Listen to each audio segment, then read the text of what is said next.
The CBS Radio Mystery Theater presents...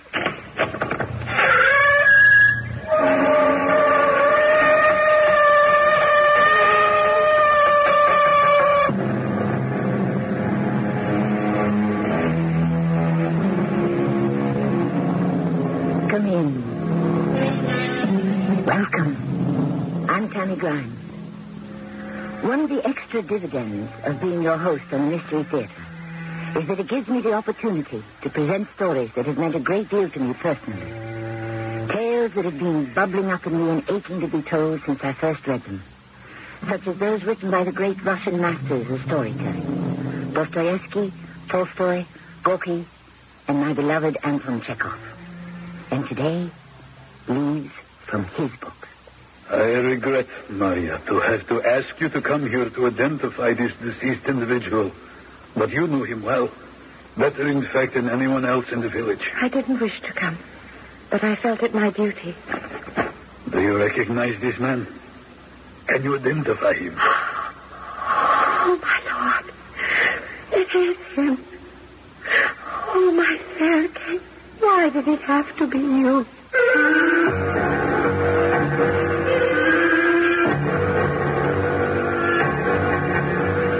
Our drama, The School Mistress, is adapted from the classic works of Anton Chekhov for the Mystery Theater by James Agate Jr.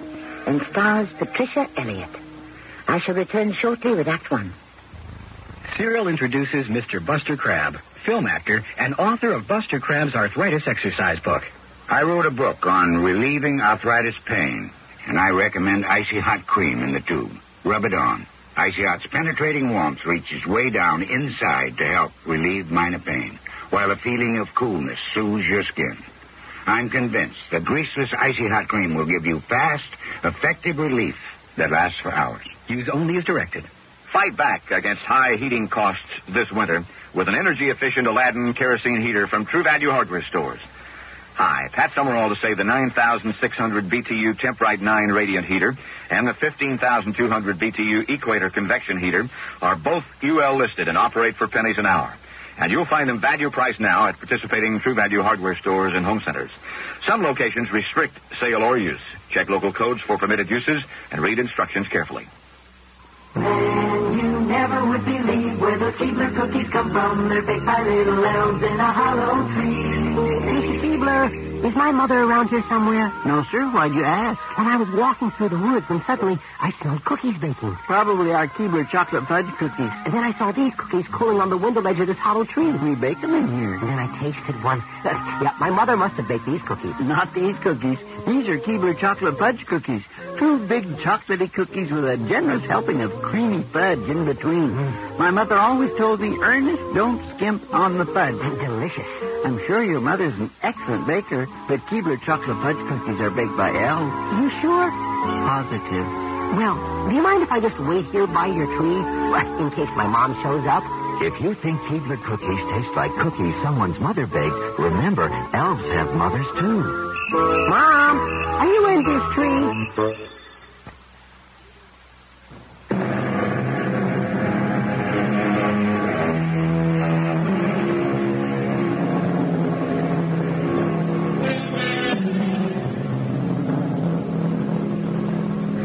The School Mistress is one of the most touchingly tragic creatures Anton Chekhov ever created. It is winter in a small Russian village. Maria Vasilievna has dismissed her classes for the day, has put away the slates, and stored her precious books inside her table. Maria Vasilievna, open the door! I'm coming. Oh, quickly, let me inside. The snow has fallen between my collar and my neck sitting up there in my cart.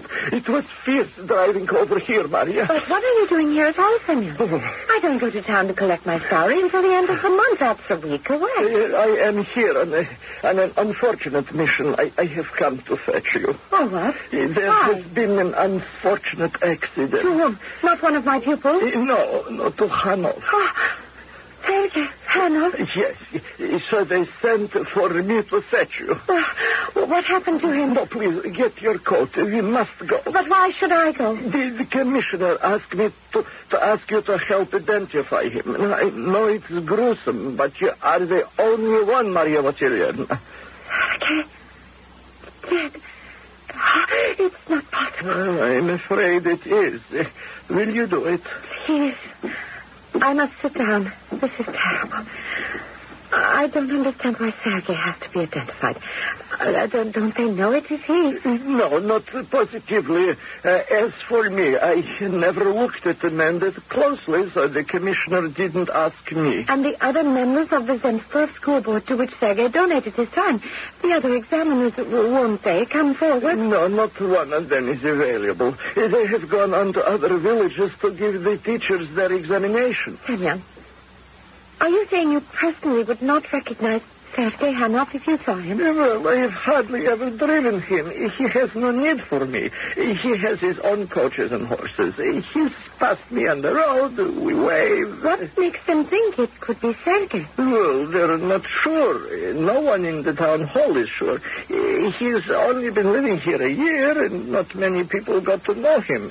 You see, the body, well, that is, it's difficult to recognize because the face, it has been... And the commissioner is demanding I go and identify this person when it doesn't even look like Sergei Hanov.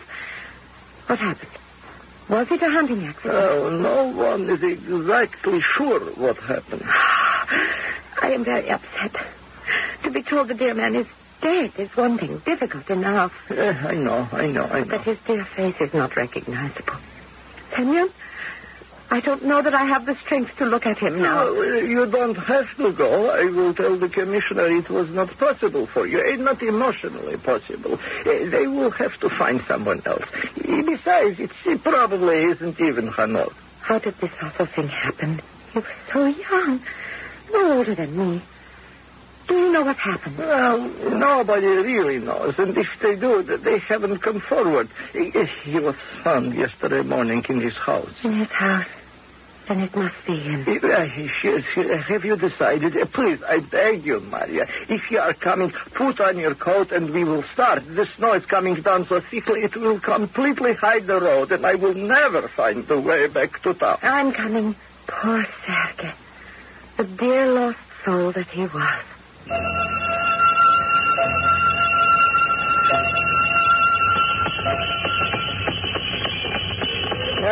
A man like Sergei Hanov, with all that wealth, a man who has nothing to do all day but walk through his vast house whistling or playing chess with his old footman. You speak as if Sergei Hanov deserved to die because he played chess and whistled in his house. Well, it could have been a robbery. If a man has wealth and doesn't put it to use or guard it, he's asking for trouble. He was killed for his money. It was the mayor's suggestion. The commissioner, he doesn't agree, but no one knows. As I said, they're not even sure it's him. I hope for your sake it isn't. Why do you say that? I feel pity for a dead man, even if he is a stranger. Sergei Hanov liked you. I mean, if it is Hanov and you like him. I wish to think and pray until we reach town. Could you please keep silent so that I may do that?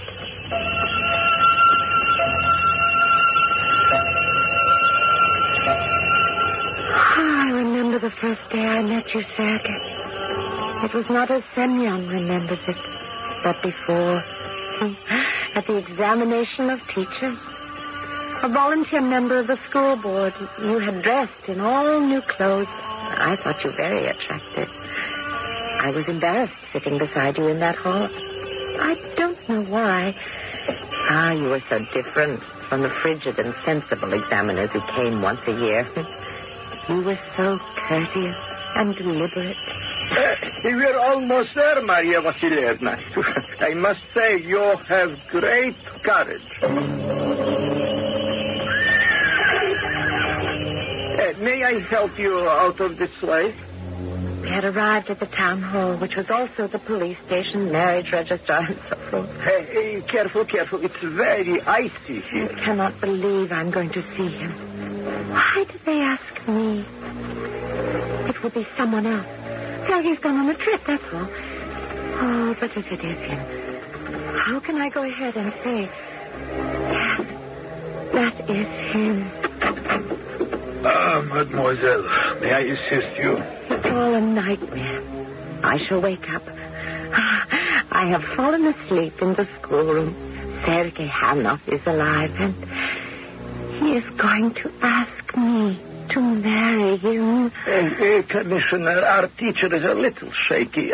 You can understand the situation. I suggest you wait a little before subjecting her to... Of course, but no more than 10 minutes. The police are anxious to begin their investigation, but they cannot begin before they know who it was that was murdered. Then they can look for possible suspects. Commissioner, I am ready. I have rested enough. Well, I will take you and show you the body. I was sitting here thinking, this is all a dream. I'm afraid it is not.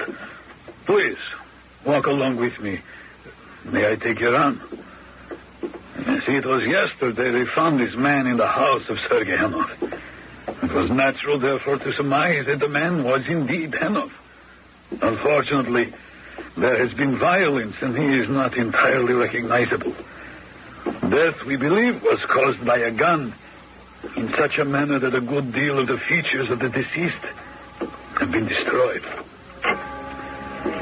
Here we are. I want you to know how much the mayor and the town council and I appreciate your coming here, voluntarily, as it were. Is the person there, over there, under that sheet? I'm afraid so. We will just step a little closer, and if you wish, you may hold on to the back of that chair. There, yes. These matters are never easily taken, especially by a lady such as yourself, a respected member of the community. For how long have you been teaching here, mademoiselle? 13 years. Schoolmistress for 13 years. Oh, think of that. Well, I will now draw the sheet from the face of this unfortunate victim. Do you recognize this man? Can you identify him positively? Oh, my Lord. Yes, that is him. Sergei. Why did it have to be you? This man is Sergei Hanov. Yes. You are certain, mademoiselle? You could not be mistaken. Oh, yes. Even though his poor face is turned away, there is something that makes me certain. That is good. You see that little gold earring in his left ear? He only wore one. I never knew anyone before to do that. Certainly never a man. It is him. There's no question you have identified him. I keep repeating that because most of the face is turned away from you. There is, unfortunately, nothing there to see. As I said before, a gun had blown half of his face away. Oh, Sergei, my darling. What have they done to you? Simeon, come quickly. Maria Vasilyevna has fainted. It's not true, Father, is it? Tell me it's not true. My little Maria, I wish it were not. This is a great deal for a child of 10 to bear, or her father. Your beautiful mother has been taken from us by the Lord. It is his will. Why did Mother die? She didn't wish to, child. But even though we are used to the cold weather here in Moscow, sometimes the cold wins out, and your mother that day she walked along the Neva, she caught a cold, and then that cold became pneumonia. What will I do? You will study, and you will learn, and then one day you will become an excellent teacher. Perhaps even a schoolmistress. Schoolmistress Maria Vasilyevna, please wake up. It is I, Semyon, who beg you. Wake up, wake up. She is opening her eyes. Are you all right, mademoiselle? What happened? I'm afraid it was too much of a strain for you and you fainted. May I help you to your feet? Oh, thank you. Semyon, it was the strangest thing. I saw my father on the day my mother died. I was a little girl. May I sit somewhere and have a glass of water, please? Simeon, in my office there is brandy. Take mademoiselle in there, sit her down, and give her the brandy. Where is your office, Commissioner? Through that door. Take care of the lady. I must talk to the police in charge. Oh, what a splendid office the commissioner has. You sit there. I'll bring you some brandy. It was only last April. And here it is, the middle of winter. I remember the day he overtook us on the road. I was driving you to Vyazovia, into this building here. In fact, to get your salary check for the month. Actually, Semyon, I met Sergei Hanov before that day. He was one of the examiners of the school board. Oh, everything is jumbled up in my mind. Yes, of course. One doesn't do this every day. If it only could be sorted out and put together straight. Oh, life is hard, Senor. Here, drink this. It will help.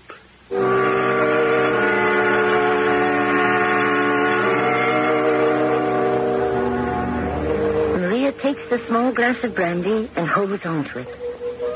Outside, the wind whistles and the snow falls.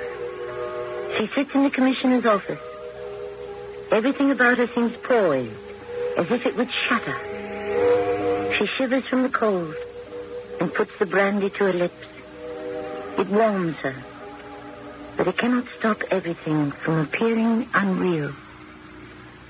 I shall return shortly with Act 2.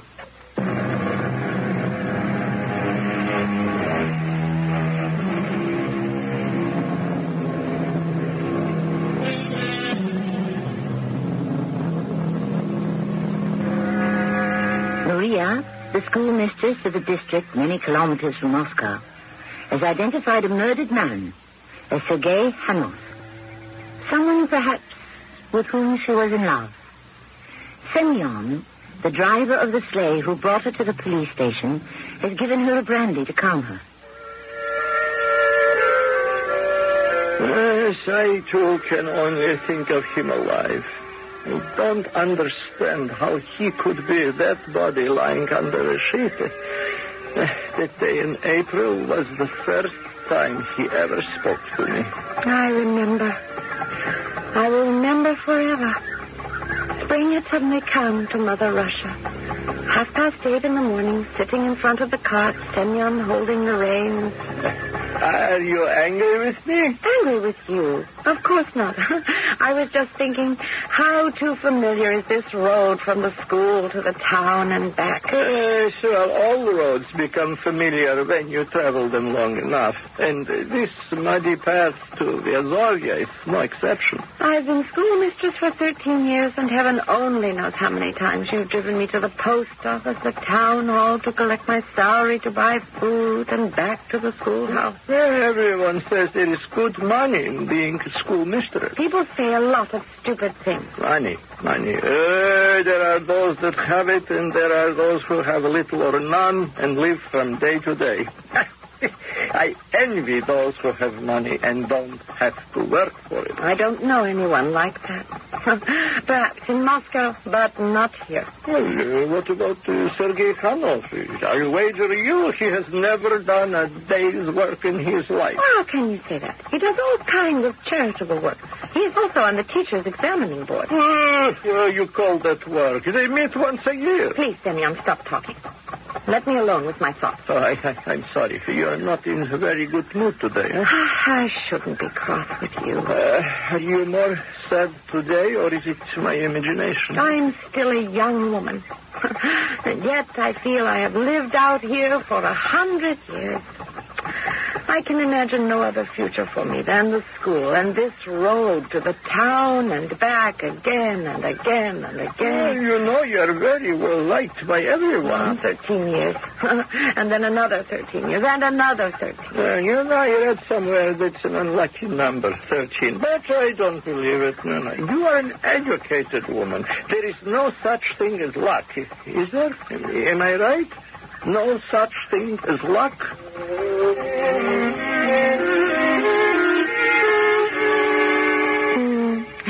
Even before I came to Vyazovia and took the post as schoolmistress, I had tried to forget my past life. When I had a father and mother, and we lived in Moscow, in a big apartment near the Red Gate. Now it is vague, as seen through a cloud. Mother died first, and father. 10 years late. Except good for nothing, Sergei Hanov, driving back behind us like the wind. He's the only one in the county well off enough to afford a 4-horse carriage. Whoa, Theodora, whoa! I'm pulling over to the roadside to let this maniac pass. Look back there. Oh, that idiot is slowing up. Now he has stopped his carriage next to us. Such idle dreams. Sergei Hanov is handsome. People say he drinks. Oh, he must be lonely. He has no wife. But he looks at me all the time. Always so polite. Good morning, mademoiselle. Good morning. You're driving to town, I suppose. Yes, I am. Well, I'm going to visit Baptiste. But I'm told he's probably not at home. Yes, I have heard that. He is away a great deal. He has a lumber mill, but he stays there when it's spring.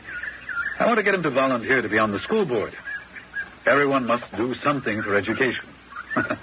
A duty. Would you agree, Mademoiselle Vassilievna? I am not a judge. Everything about the school is so unbusinesslike. The council does nothing. No one was there when I went yesterday. I've been asking them for 2 years to dismiss the watchman. Oh, this is the first I've heard about it. He's rude to me. He hits the schoolboys. No one cares. I'll take care of it. Let me take care of it. Well, I'm going on ahead. If you like, you can follow me off the high road to the village. It's faster. That by road is very muddy. I came that way this morning. You just follow me. Nobody listens anymore. Everybody knows everything better than I do. Well, I suppose we might as well follow him and use his tracks and trust we don't sink into the mud. Sergei is really handsome. Here we are, tagging along behind his grand carriage with 4 horses. Why does he live out here, so far from anything, when he could live in St. Petersburg or London or Rome? Why does a rich man take a bad road to the village? What a road this is. It could smash your carriage. Stop. Whoa, stop. Driver, I have done you a disservice. Mr. Hanov, I am not to be called driver. My name is Semyon. Mademoiselle, forgive me. I thought this side road would be quicker, but it's a swamp. The mud is that thick. And now I've looked ahead, and if you keep to your right, it gets drier. Oh, mademoiselle, you will forgive me. Certainly. The mud had nothing to do with you. Au revoir. I turn off the road up there to the left. You stay to the right. I know these roads. You don't have to tell me. Mademoiselle Vassilievna, I shan't forget to bring up the matter of the watchman at the next council meeting. It's a promise. Sergei Hanov. He drinks. This lovely man is going to ruin for no reason. If I were his wife or his sister, I could devote my whole life to saving him from ruin. His wife. I think of love, of beautiful eyes, of something which will never be his wife. Life is making me grow old and coarse, ugly and awkward.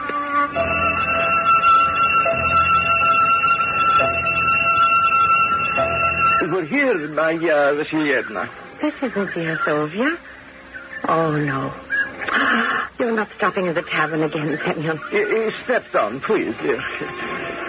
Theodore is tired. You know, all the drivers stop at Nizhny Gorodishche. Mademoiselle, don't look so glum. We aren't staying long. We stopped here before, just long enough for refreshment. I hate it when we stop here. All these drivers and the smell of vodka and tobacco. Be reasonable. My poor horse, she's exhausted. That smell. I'll never get used to it.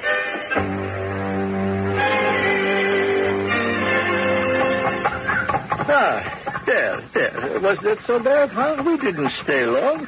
Theodore is refreshed, and so am I. And you had tea, huh? The way you call Sergei Hanov names, you shouldn't. Oh, you like him, don't you? What are you talking about? Because he's rich, you look at him. Isn't that so? Are you talking about Sergei Hanov? Yes, I'm talking about Sergei Hanov. You would never notice a man like me who works hard 365 days in the year. Works, not talking or writing things on paper. You would never notice me. But, Semyon, I have known you for 10 years. I said Hanoff for less than 1. You've never spoken to me like this before. Well, there is a time when one must speak out to what is on one's mind. Well, I wish you would concentrate on your driving. Semyon, where are you driving this cart? Take the road to the right. Well, I know what I'm doing. Even though I'm not good enough for you, I know what I am doing. What makes you say you're not good enough? I don't like that talk. Everyone is good enough. Everyone. Do you hear? If there were no Sergei Khanov, I might be good enough. Semyon, for some reason you are angry with me. You are not taking the road to the right. It's the one to the bridge. Well, we can go this way just as well. I can cross the river right up there. You see that? It's not that deep. Why are you frightening me? This is a cart, not a boat. Why don't we cross by the bridge like everyone else? Why, you never did this before. 10 years we've taken the bridge. Wait, you'll drown the horse. I am not like everyone else, mademoiselle, as you will soon find out. Look, there's Sergei Hanoff driving his coach and four to the bridge. Yes, with 4 horses in the carriage, he can't do what I can do. So he didn't find Buckwist at home. Here, we're at the edge of the river. Oh, Theodora! Oh, Semyon, be sensible. Please don't try to cross the river from here. Go back to the bridge. Look, across there on the other side. Do you see that fresh tracks of wheels coming out of the water going up to the bank? That means I am not the only one who has crossed at this spot today. Yes, so have I in August. When the river is dry. Semyon, please, I beg you. It's at least 50 feet across. Look how rapidly the water flows. I can do anything I set my mind to. I am not a namby-pamby coward who has to use this bridge. Giddy up. Come, giddy up, Theodora. You heard me. Move. Move on. Get across. Go. Go on, don't stop, Theodora. Why have you stopped? Oh, the water is up to our belly. Go on, Theodora. Go on. It's not much further. The water is coming in at my feet. Everything will be ruined. Hey, go on, Theodora. Keep pulling. You're almost there. Oh, this is madness, Semyon. I don't understand what you're up to. You have never behaved like this before. I want to prove to you what a man is like. A real man. Not some pampered person in a coach and four who has to use a bridge to get across a river. And see, what did I tell you, huh? You see how easy it was? All it takes is courage. And we have saved 3 kilometers by fording the river. Oh, what are you talking about, you fool? Look at me. Is this the way I can march into the Board of Education and request my salary check? What happened to you, Mademoiselle Vassilievna? Did you fall into the water? Oh, no. You will dry out in no time. By the time we get to Vyazovia, I assure you. My shoes are full of water. Oh, my dress, look at it. Soaked. The sleeves, too, and the sugar, and... the bag of flour I bought. All wet, ruined. Your behavior is really beyond me. Why do I keep thinking of Sergei Hanoff? Oh, what a beautiful name Sergei is. Oh, my Lord in heaven. It has suddenly come to me. I'm thinking about April last. This is the present. It is winter. I am sitting in the office of the commissioner. And Sergei is dead. Life for me is over. How can I go on?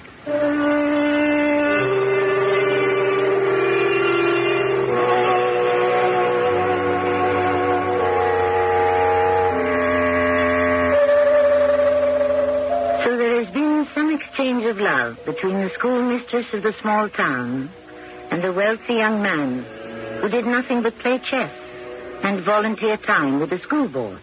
Was there an exchange of vows or promises, kept or broken? And the young Sergei is dead now, killed. But why? And by whom? I shall return shortly with Act 3.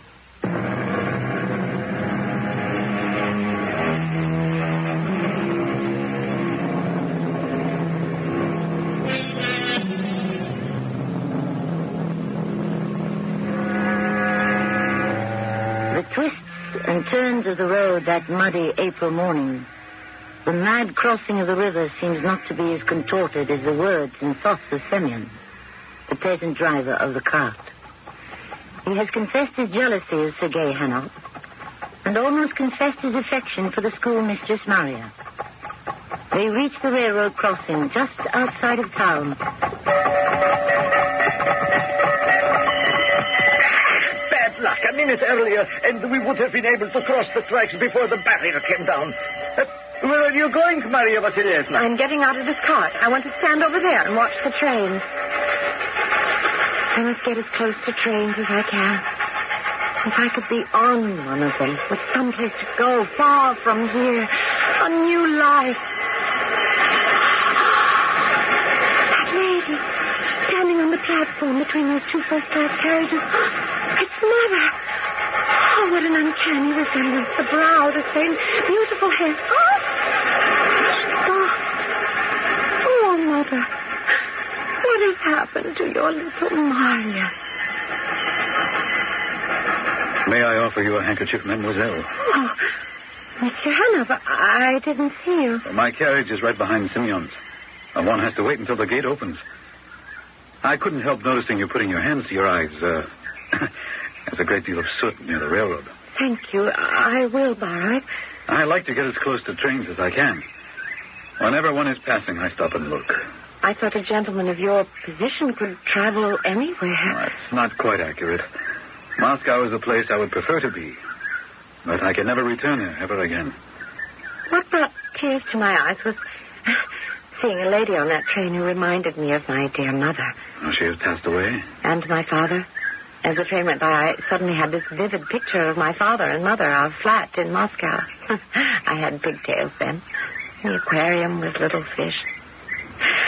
Would you believe it, Mr. Hanover? The sound of the train was the sound of our piano. Oh, I miss music out here also. Well, it was miraculous, those few moments as the train went by. It was 13 years ago. I was young, well-dressed, in a bright, warm room, among my friends. But here...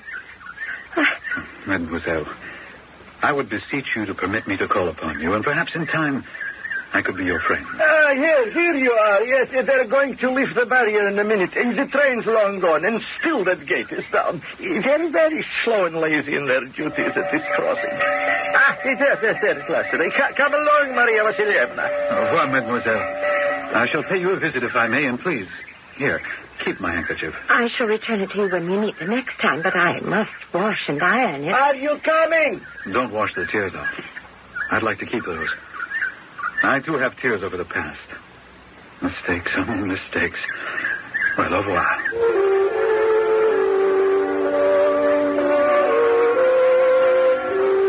Sergei Hanov called on me several times.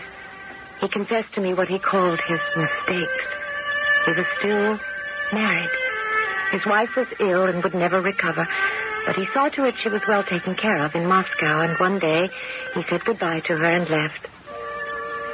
I had never been friendly with a married man before, but by the time I learned of his sick wife, it was too late. I was already in love with him. I know you're inside your house, Sergei Hanov, so come to the door and let me in. Simeon, I didn't order a cart. Or are you delivering something? Well, I am delivering something in a way, yes. Well, what is it? Something on my mind, sir. What is it you wish? To talk with you. I would like to come in. Of course. Nothing simpler. Come in. Well, now, what is it, my good man? First of all, I am not your good man.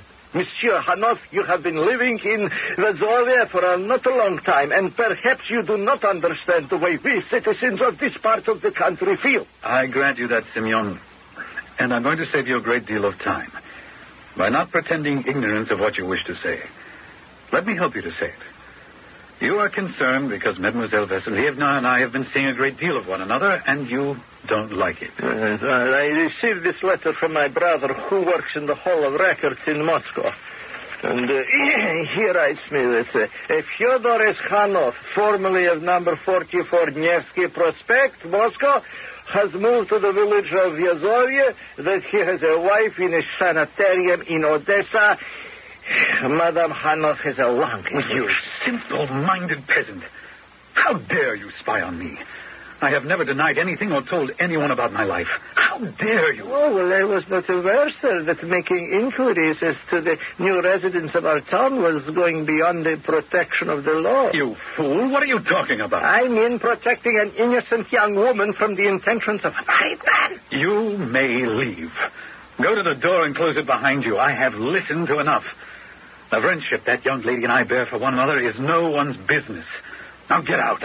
All right, I will leave.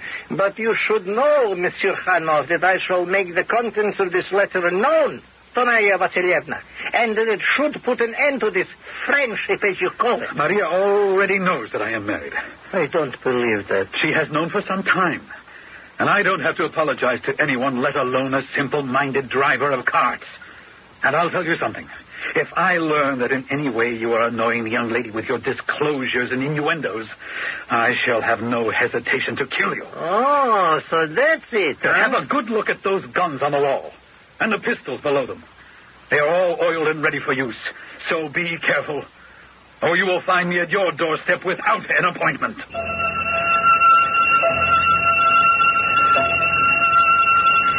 Sergei told me about the visit from Semyon, and it frightened me. He told me there was nothing I need fear. It was my birthday. Just 5 months to the day when we had first met at the school board examination, and Sergei himself had prepared a dinner for us in his vast house. Just the two of us. To your health, my dear. Yes, to us. Happy birthday, my dearest. Thank you. Was the dinner to your liking? Oh, yes. I think there's nothing like candlelight to show off a woman's beauty. Oh, what is it, Maria? You're still not worried about that simpleton. I haven't seen him about town. No, he's still in the village. Has he annoyed you in any way? No, we hardly talk anymore, and since it's vacation time, I don't need him to drive me to town for my salary. He hasn't been around here either. Sergei tried to understand. He is not bad. He is not evil. He only came to you to threaten me, I know. But you notice, my dear, I have opened the gun cabinet. And if he tries anything, I have a loaded pistol in every room. Guns won't solve anything. Sergei, couldn't you meet with him? Explain about your wife. He only wants to protect me. He needn't bother. I can protect you far better than anyone else. Can you? Do you doubt it? Maria, darling, what kind of a question is that? Nothing. What is it you want to say to me? Well, I thought this was going to be a happy occasion. Your birthday. Our love. A celebration of both. But there is something I can tell. Oh, darling Maria, I know you. Don't hide things from me. What is it? What troubles my little schoolmistress? It's nothing. It's not your responsibility. If it touches our life in any way, I want to know. I love you. And we will be married one day. Yes, one day. But in the meantime, however long that is, what can you do? I think to myself, how many times in the past 13 years, and soon enough it will be 14, how many times have I been driven to town to collect my little salary, and how many times do I have to stop to rest Semyon's horse, stop at that tavern and listen to those crude people drinking and making horrible jokes? Well, why haven't you told me this before? There's no reason why I can't drive you to the village on these occasions. And have more people talk than are talking already. So I ask myself, will this dull life that I despise go on forever? I'm filling your glass and mine. And I must say, Maria, that you're not very flattering. I thought that you and I were certainly not leading a dull life. My, come. Raise your glass and let us drink to the two of us. To the three of us. What? What did you say? I drink to the three of us. Sergei, I'm going to have your baby. Oh, excuse me. I'll get Peter to come and clean up the mess. Sergei, I'm sorry if I have upset you. Oh, not at all. Of course not. Oh, my goodness, I'm breaking out all from perspiration. I became very nervous, too, when the doctor told me that it was so. Does the doctor know how far along? I mean... He doesn't have to. I know. My baby will be born in 4 months, perhaps a little less. So now you understand what I had on my mind, why perhaps I was so quiet. Too quiet on my birthday. A birthday? Maria, listen to me. You must know that if it were at all possible, I would marry you tomorrow. I want you to believe that. Yes, I believe that, Sergei.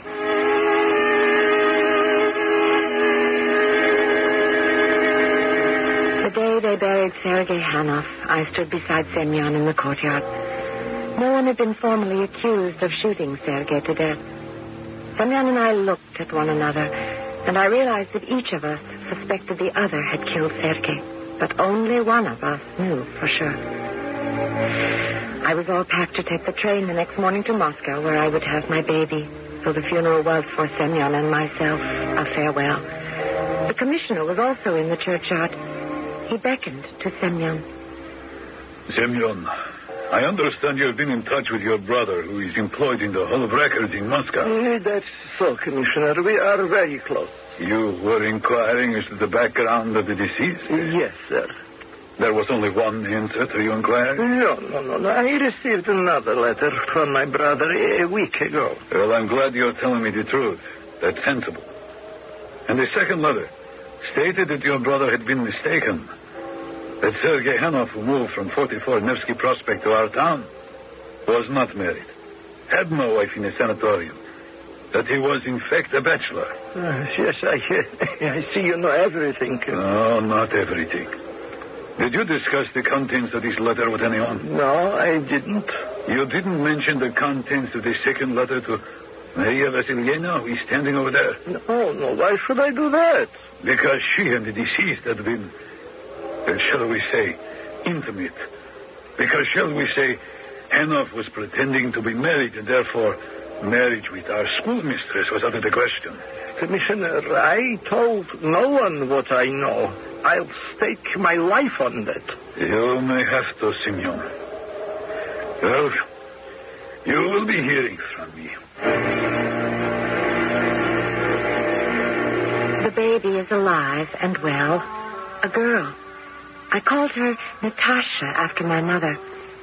She will have coal-black hair, just like my mother. I have a post in the Moscow school system, and I tell everyone I am a widow. That my husband was a hero, a courageous man who died in battle.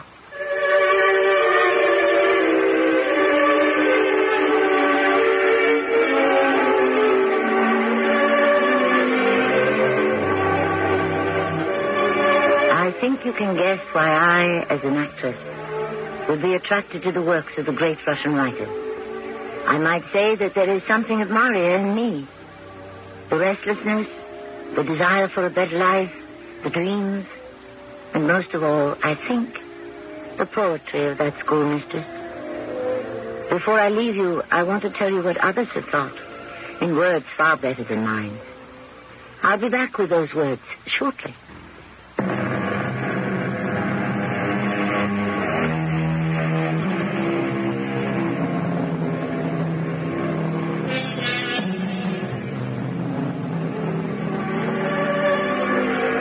Talking about those who appreciated Anton Chekhov long before any of us were even born. The great Tolstoy called him an incomparable artist, an artist of life. He has created new forms of writing. Tolstoy then added, it's impossible to compare him with other Russian writers, with Turgenev, with Dostoevsky, or with me, Tolstoy. Chekhov has his own special form, like the Impressionists. Our cast included Patricia Elliott, Earl Hammond, and Lloyd Battista. The entire production was under the direction of Himan Brown. And now a preview of our next tale. You must not be taken alive, either. You know that. Goodbye. Goodbye, little Patty Cake. Goodbye, Chief. Wait. Why do we say goodbye? We are not leaving each other. We are embarking on a great journey together. Is that not so? Oh, yes. But we cannot go this way. Which way? Pick up the telephone. But... At once. Tell them I want to see Martin Bormann. Radio Mystery Theater was sponsored in part by White Westinghouse Appliance Company. This is Tammy Grimes. inviting you to return to our Mystery Theater for another adventure in the macabre. Until next time, pleasant dreams.